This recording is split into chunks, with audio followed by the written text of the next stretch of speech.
I'm not going to start off on how great AI is. I'm gonna tell a story, and my watch keeps going off. It says I have a high heart rate.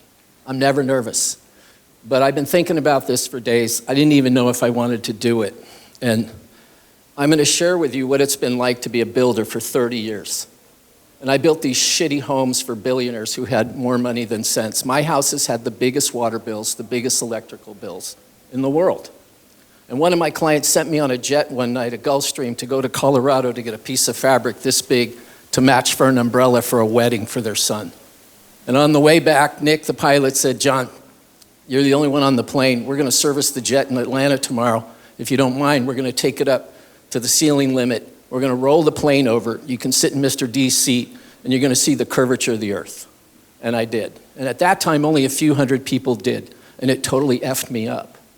And I stopped, and I had 400 people, and I had a Ferrari, and I was killing it. I was moving to Manhattan Beach, and everything was great.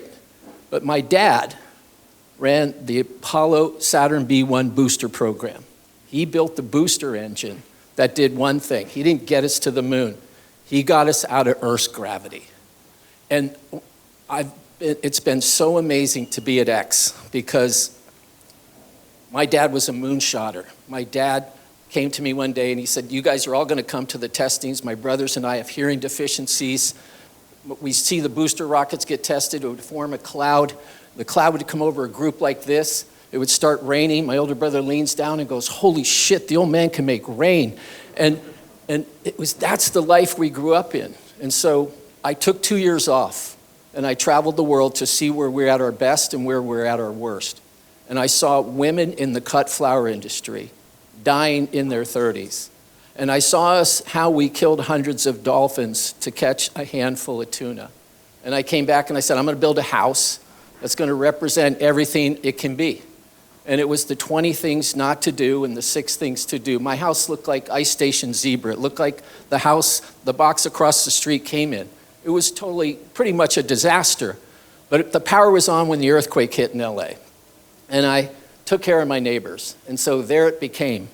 And I kept building. And I came here 15 years ago, only knowing one thing. Before AI, before digital twins, my gut, my instinct told me that I'm never going to blow past the low bid.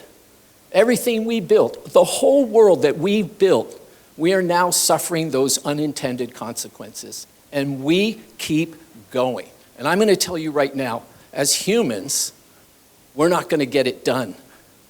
And we need tools that can see things that we can't. And I'm excited about AI, and I don't know a fraction of what you developers know. But I'll tell you, I wake up every morning, I go to bed every night, compressing my thinking, knowing that this is the tool. So I came here to tell you, I'm going to spend the rest of my life working with this new tool, with all of you. And I'm determined to get it done. Because I am sick of sitting next to Dr. No. I'm sick of sitting in the room where I get low bid out. Buildings, this stuff, it's all low bids. It's first cost contractors. Architects don't get to architect anymore. Engineers aren't engineering anymore. But with AI, they will. I was in London last week with the biggest engineer in the world, and I hopefully inspired them to pull AI in to become an influential engine that they can see things that they don't see today. I said, Mott MacDonald, can we see biological intelligence someday with AI? Can we see nature? And 6 months ago, I really got hammered. It wasn't enough that my 19-year-old's depressed from COVID. He lived all night on games. He slept all day. He was a brilliant kid heading to Stanford, swimming, maybe go to the Olympic trials, but I watched him go into this crazy depression. And so we moved to Maui. And we surfed, and I got to know him, and I helped him out of it. But 6 months ago, in Lahaina, I lost my house with everyone else. We were there when Lahaina burned, and it was fucked up. It was insane, you guys. The wind came up, a hurricane came through, and you've never seen anything like this. And I went through the Malibu fire, went through Hurricane Camille when I was 10, the earthquake in LA. I've seen disaster. But nature's weaponizing. And there is nothing natural about what happened that day on August. And I lost friends, surf buddies, and family, and I saved my neighbor's 3-year-old. And I panicked. I left everything in our house. This was my retirement dream. This is where I was going to go write, and I never wrote. And this is where I was going to teach kids STEM, and I was going to 3D print a concrete house for a family that couldn't afford one. I was going to do my dream. And it burned. It's gone. And it happened like you cannot believe the force of the winds and the fire. Everything burned. Engine blocks melted, and it created this silver mercury stream that ran down the road. Nothing is changing. And I've spent my whole life trying to change green building. With Ray Anderson, Joel, you know my career path. I've never really reached out for the things I've done and said I did this and did that. I've been too pressed to keep moving forward. What I love about this room is the energetic cycle, the discovery that you guys are. It's not just your companies, but the risk you're taking to look at the things that you are looking at with AI. But let's look at indigenous wisdom. I want to rebuild Lahaina. I'm not going to let some asshole builder come in and do Vegas. I want to reach in and get indigenous wisdom. Pull what the Hawaiians, they knew what to do hundreds of years ago, right? So here we are. And the only way I can do that is to take a tool like AI and change the whole aspect of design. And if we can put Lahaina back like that, you know, my son goes, it'll be Wakanda. And I said, that's right. My kids are mixed, so it's like Wakanda's everything to them. But there's so much possibility. I just want to tell you, just John Picard, the builder John Picard, who came here 15 years ago, hoping to see digital efficiency realized. Whether it was Lunera LEDs or electrochromic glass or geospatial sensing or batteries made out of graphene, I have been through it all. And nobody bought. Nobody would take the risk to do a better building. Everyone was in this low bid mentality. The developers were speccing the building. The entire time we're trying to make a great building, it's for sale. Oh, you can't cut me. I got to have one more minute. Okay. This is it, you guys. This is it. We're in an Anthropocene, right? We fish where fish nest. Living systems are in decline. The pumping cycle of the Atlantic Ocean is slowing down. There is no reversing that. We have to go beyond human right now.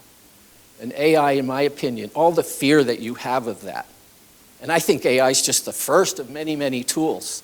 AI is going to reinvent the refrigeration cycle. It could reinvent cement. It could reinvent steel. It could reinvent how we engineer. It could reinvent how we are. And we run around all day in two emotions. We're either scared and fear, or we're in love. And the reasons are so easy. It's because there's so much uncertainty. Our future's so limited. I got married late. I have a 14-year-old daughter. Everything I do is driven to extending the cycle of her campaign. And so I wanted to tell you how important you are, how urgent this moment is. And I have tried every tool.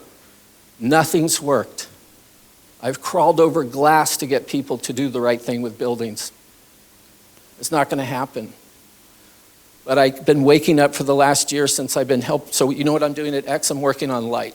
And light, you know, if we were all owners of this building and we were going to build a hotel and we wanted to get a permit from the city, it would take us 3 years. And so I'm working with a software tool with Google that cuts that time down to like maybe 3 days.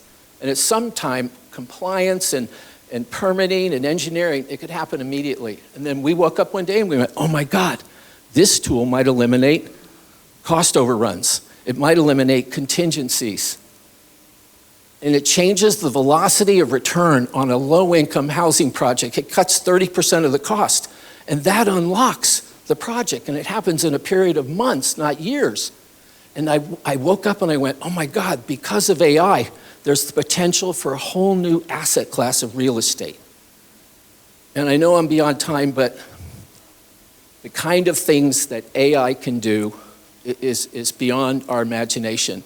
And all I wanted you to do is, all of your shops, all of you kids who are starting your startups and doing your thing, push hard. Go be the discoverers, be the explorers that you dream to be.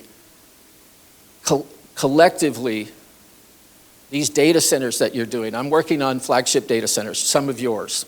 The data centers are the cathedrals for the cities.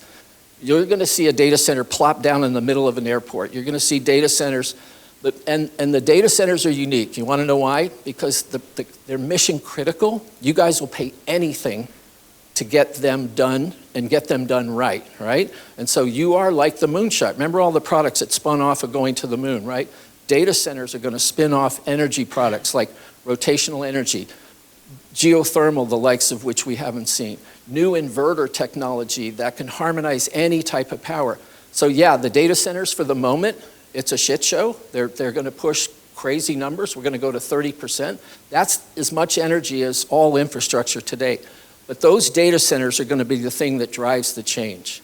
And I think AI is going to be every country's competitive edge. And so as you build those mega data centers, Mike, you're going to have to power them with microthorium. You're going to have to power them with new rotational gravity systems. We're going to have to discover these things because we can't afford the carbon footprint. And I think it's all going to come to the point within less than 10 years, I think we'll be looking at energy systems that we look back, we'll say, that's where we cracked through and we actually got somewhere. So from somebody who has heard no his whole life and have been in a cycle of building failure, for me to come here tonight, I didn't want to be right. I didn't want to throw a bunch of stuff out. I just wanted to throw out everything I know. And thank you.